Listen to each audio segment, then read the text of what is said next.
In 2018, 22-year-old Jordan Worth was the first female in the UK to be convicted of controlling and coercive behavior. If you understand coercive control, then you understand that it is totally possible to happen to men as well as women. In fact, domestic violence in and of itself is much more about control and power than it is physical force and physical assault. We're going to continue on today talking about male victims in domestic violence.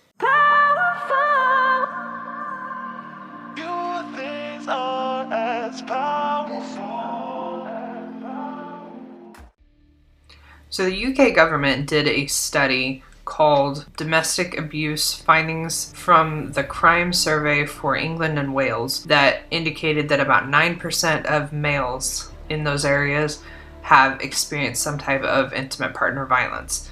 And 9% does not sound like a lot until you take into account that it comes to about 1.4 million men. And that abuse included stalking, physical violence, and sexual assault. A US-based study called The Characteristics of Callers of the Domestic Abuse Helpline for Men, I have no idea why that was so hard for me to say, found that male intimate partner violence victims were often slapped, kicked, punched, grabbed, and choked by their partners. So we're not talking about just manipulation and just coercive control here. Physical assaults, sexual assaults, and stalking are all part of this dynamic too, but maybe not the same amount as it is for male perpetrators when it's female. Maybe.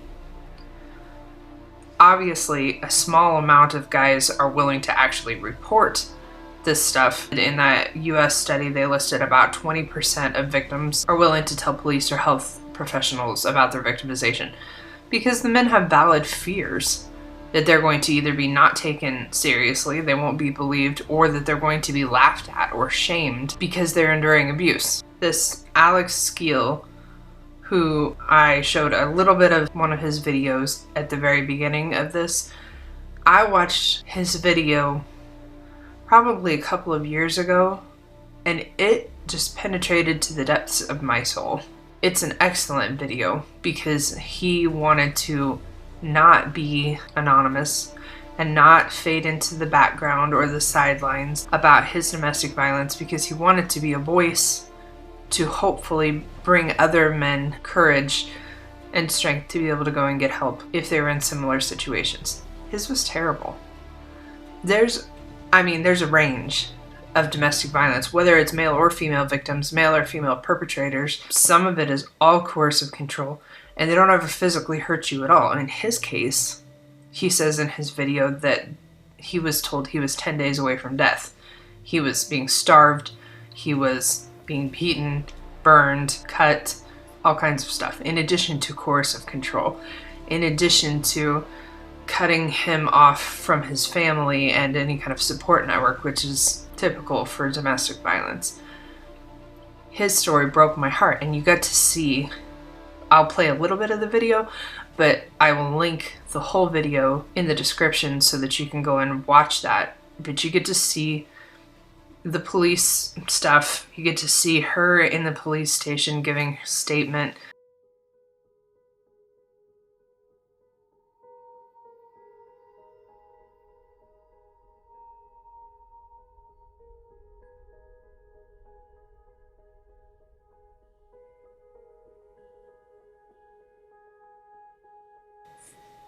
It's something.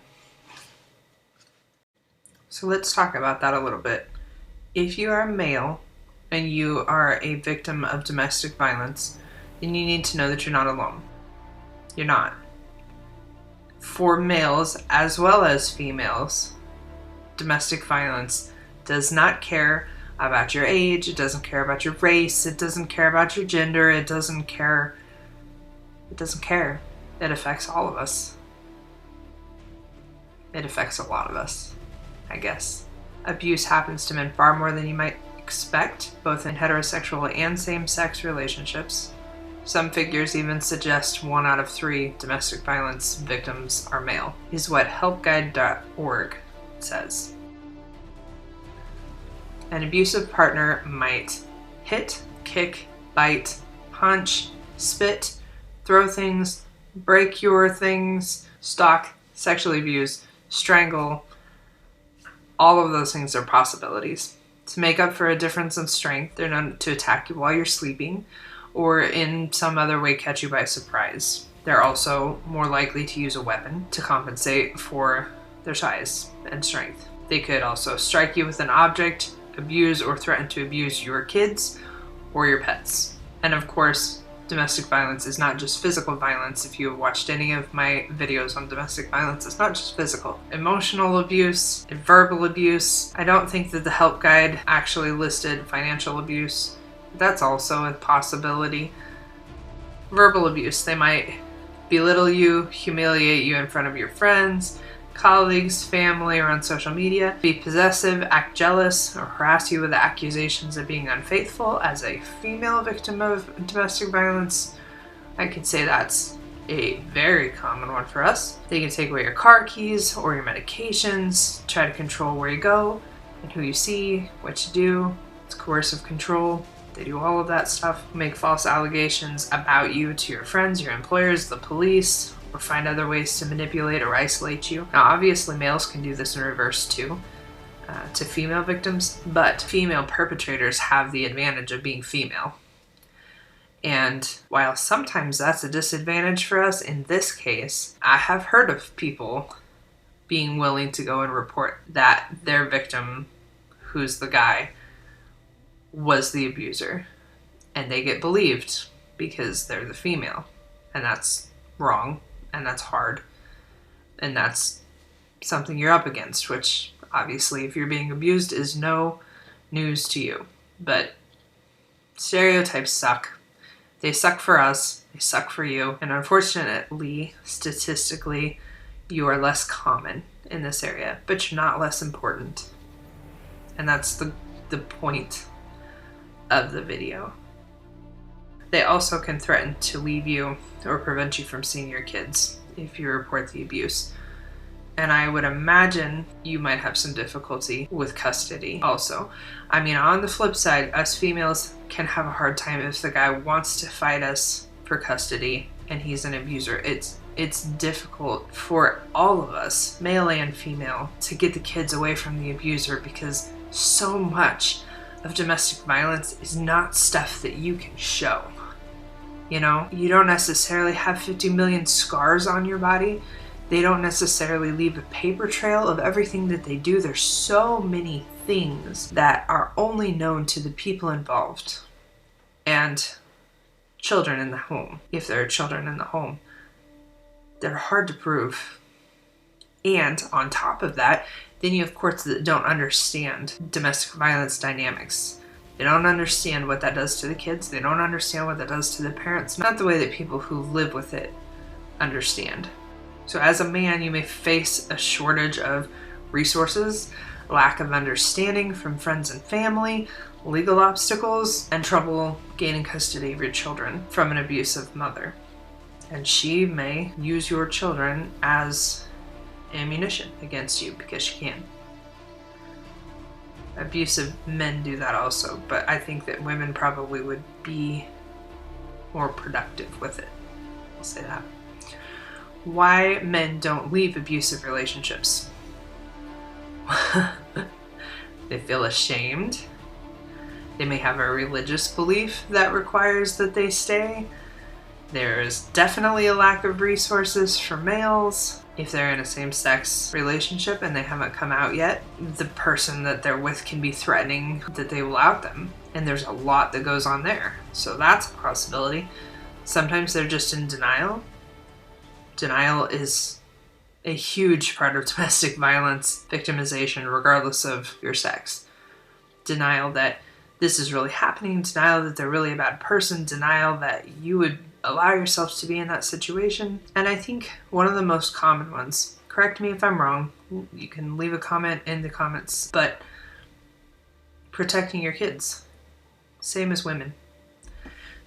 two biggest things, probably for women and men that are victims of domestic violence: shame and to protect your kids. Those are probably the two biggest reasons that people will continue to deal with abuse, because they put both of those things ahead of their well-being. Now, for protecting yourself as an abused male, domestic violence and abuse can have serious physical and psychological impacts. The first step to protecting yourself and stopping the abuse is to reach out, is what the helpline suggests. Calling somebody that you can trust, or calling the helpline itself. Admitting that there's abuse and seeking help does not mean that you have failed. It doesn't mean you failed as a husband. It doesn't mean you failed as a man. It doesn't mean that you're weak. It takes strength to stand up. It takes strength to reach out for help. It takes strength, whether you're male or female, to say, I am in over my head and I need somebody's hand. So do not fall into that belief, and you can replay this as many times as you need to so that you can hear me and see me looking at you. And I am telling you that just like bullying is never a reflection of the victim. It is always a reflection of the bully. The bully is the one with the problem.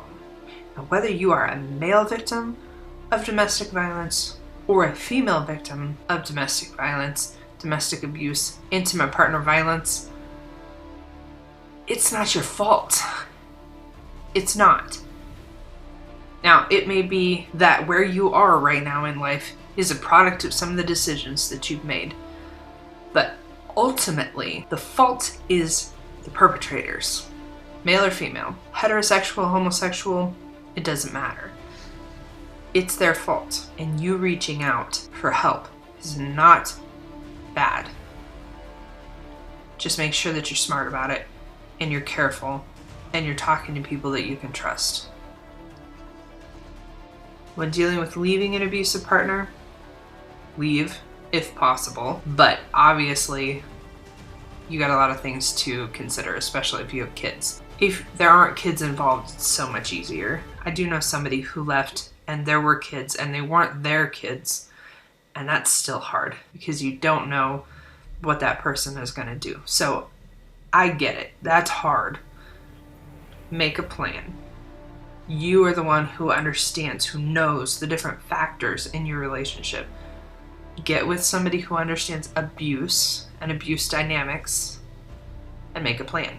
Don't retaliate because they can just be baiting you, especially a male with a female perpetrator. Don't retaliate. If she hits you, don't hit her back. Call the police if you want, or leave.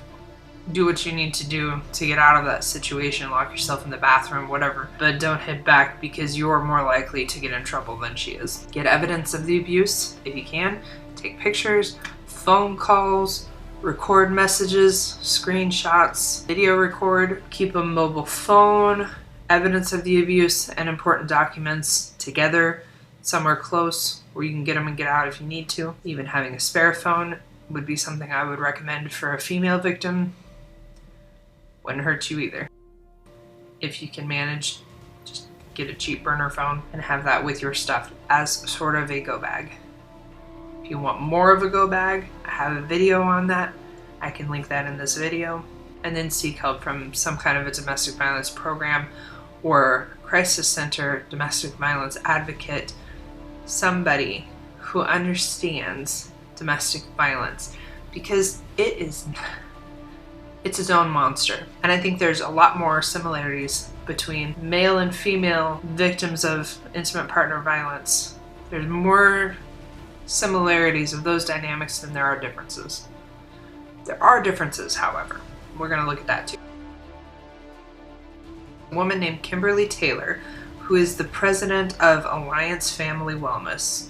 She's also the author of a book called Exposing the Abusive Female. Kimberly spent 10 years working in batterer treatment programs before she wrote this book. She's quoted as saying, "It was eye-opening to hear their stories. These women had been criminally charged and mandated to come into these programs. They came from every walk of life. and a lot were moms. She remembers one woman in particular. She was polite and very quiet. She had taken her partner's head and slammed it through a glass plate window. I think it's interesting. Obviously, not all of these women are Little Women, but there are a lot of them that are, from what I've seen, anyway, from news articles and things like that. A lot of these women, you look at them and you're like, this guy's big, she's little bitty, not gonna be an issue. And maybe that's why they get away with it so much. Kimberly talked about in this article the fact that there's a term called mutual abuse that gets used, and there are other terms, I can't think of them right now, but I know there are other things that this has been described as before because I've heard it, where they're talking about the fact that both people are abusive in the relationship, especially if they both come from rougher or domestic violence types of relationships. In those cases, both people are victims and both people are perpetrators. And if you're a part of one of those kinds of relationships, I would really encourage you to reach out for domestic violence help. And I would really encourage you to look at leaving that situation because it's just toxic. It's not good. I tend to be a pretty big fan of the Hotline.org. It's a good resource for domestic violence and understanding the dynamics and understanding the control tactics and just a lot of different things that might be helpful for you. So that is thehotline.org. And they say very bluntly that mutual abuse is not a thing. Mutual abuse does not exist. And the reason that they say that it doesn't exist is because in order for domestic violence to be a thing, then there has to be an imbalance of power because one person controls the other person. That's the essence of domestic violence relationships. So they listed a couple of different things for why it doesn't exist. One of them being self-defense, another one being blame shifting, and another one being the difference between a survivor and an abuser. They talked a little bit about blame shifting is a very common part of domestic violence. It's gaslighting, blame shifting. If you respond at all to your abuser in any kind of self-protecting way, and that doesn't just mean physically, that can also mean you're defending your emotions, or I'm not stupid, whatever, they can shift that on you, twist it to be you're victimizing me, you're hurting me, and it can seem to you as the victim, male or female, that they're right, I must be abusive too. This is a mutual combat situation. Both of us are guilty. Or they can convince you that I hit you because you did this. Or I did this because you did this. Whatever it is. But that's not the truth. They made that choice to do that, not you. So it's a control tactic in and of itself. But they made a really interesting point that I like. It says the difference between a survivor and an abuser, knowing the difference. They said that one way to recognize the difference between an abuser and the person that they're hurting is their willingness to seek change, because that's not something that abusive people tend to do. The reason most of the time abusive people don't tend to do that is because all of this abuse comes from a belief system formed in childhood, and their belief system says that what they're doing is not wrong. So they are not inclined normally to seek help to change because they don't believe that they're doing anything wrong. According to their value system, their belief system, they're okay. They're operating the way they're supposed to be. So without outside intervention, and even still generally, it doesn't happen. They're not looking to get help. So below their little explanation for that, they put, if you're reading this post because you are thinking about how you can change your own behaviors and create a healthier relationship, ask yourself, is this something that you could see your partner doing? That's a really good indicator of who is in control and who is the abuser in the situation.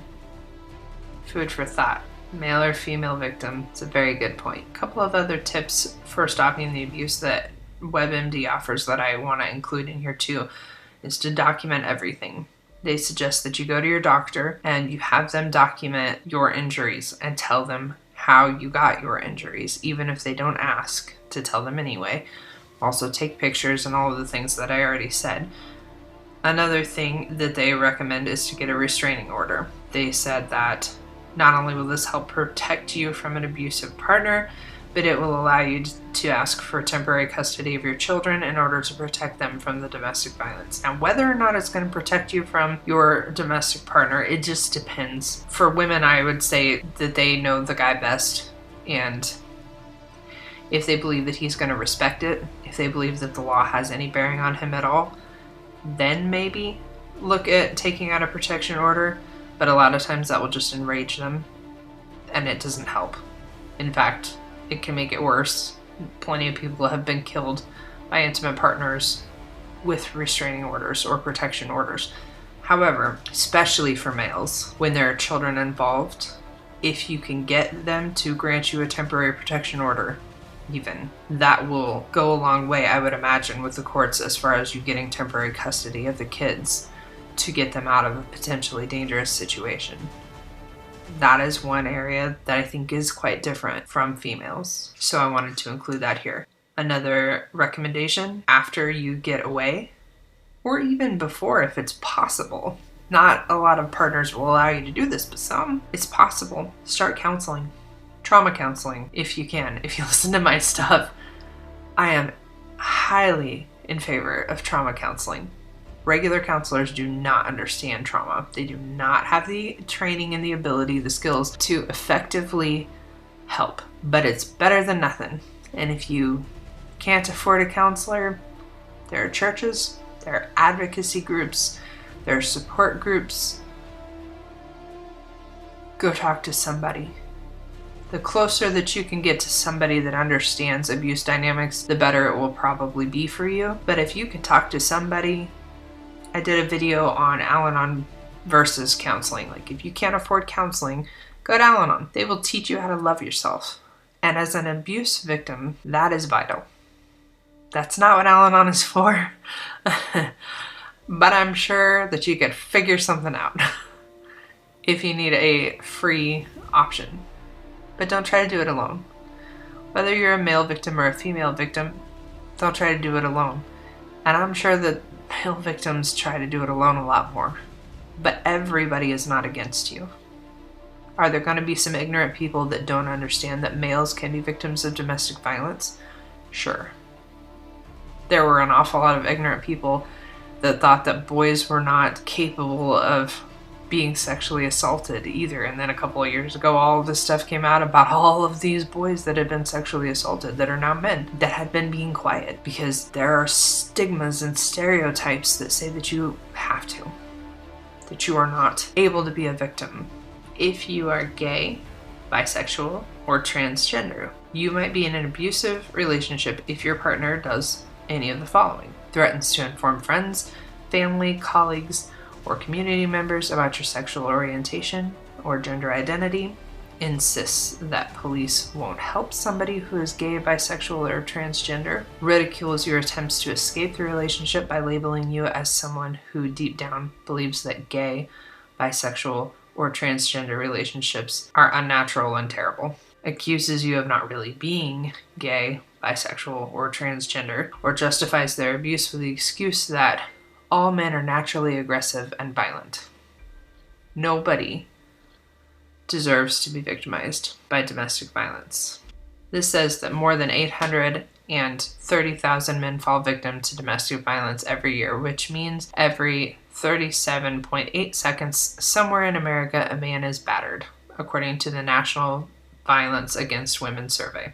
Unfortunately, there's a lot less shelters, and shelters that are there for domestic violence, a lot of them won't allow men to be there. So we need more male shelters. And even then you're going to run into the difficulty, if you happen to be a homosexual man, of your perpetrator was also a man. Is that an issue for you traumatically being in a shelter with other men? But we need to start somewhere. There needs to be more male shelters. So if any of you has a desire to start one, it is definitely needed. There is a domestic abuse helpline for men. The Domestic Abuse Helpline for Men is the only one in the nation that offers support and help in finding resources specifically for men. That's where I'm going to encourage you to go. Their phone number is 1-888-743-5754, and it is open 24 hours a day, 7 days a week. They're where I would go. Call them and find out what resources are available to you. If it's anything like the domestic violence hotline that females can call, they have information on local stuff, local shelters, local resources. So hopefully this one for men is set up the same way. Local may be a little further away for you because men's shelters are fewer, but it's a start. There's more that I could say. There's more research that needs to be done, but I'm out of time for today and research is scarce. So if you have any resources, if you have research that you want to connect with me with, I would love to hear about it. You can either leave it in the comments below or you can email me at staff@aprilhardy.com. I hope that you found some of this helpful. If nothing else, you have the hotline and you know that you're not alone. Domestic violence is hard. Male victim, female victim, it's hard. But you're not alone. You're a part of a community of people, a family, so to speak. People that are part of a club that didn't necessarily ever ask to be a part of that club, but we're here now. You're not alone. If you're a male victim of domestic violence, call that phone number. Find out what resources are available to you and learn about your situation so that you can change. You deserve better. And if you're a female victim, the hotline.org is fantastic. I would recommend them too. They have access to local resources. They can help you out. Please keep watching for more videos related to domestic violence and surviving it and thriving after it. And until I see you again, stay safe.